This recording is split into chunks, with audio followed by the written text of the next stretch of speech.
Elevating the levers encourages a small break in the wrist, which allows us to under-rotate energy through the bike.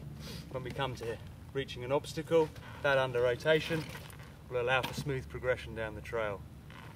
The opposite effect of having levers dropped encourages the wrist to roll forward. We call that over-rotation. When you reach trail obstacles, that over-rotation can quickly lead to your body overtaking the bike.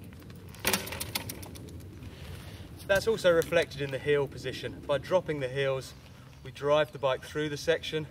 With heels raised, the bike is much more likely to drive us.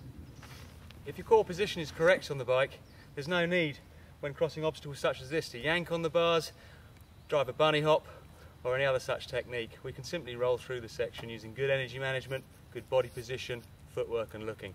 We've seen how footwork and looking help to create under-rotation and you to tame the trail. Looking is the final piece of the jigsaw. Looking ahead of the bike buys you time. We want to project ahead of the bike at all times. The more time you have to deal with an obstacle, the more likely are you to get it right.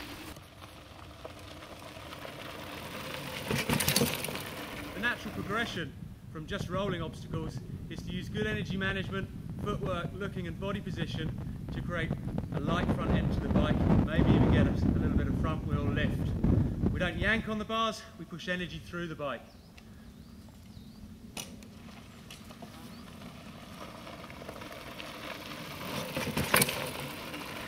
By dropping the wrists, dropping the heels and driving energy through the bike, the front wheel will remain light and be driven through sections. The opposite of that is when we're atop of the bike with our wrists slightly rolled forward, maybe up on our toes on our pedals, and as we roll into a section and into obstacles, the front wheel checks, sending us forward without the bike. Raising the levers slightly will help promote a dropped wrist. You can also reach the levers when you're off the back of the bike rather than having to roll your wrists forward to find them when you're under braking.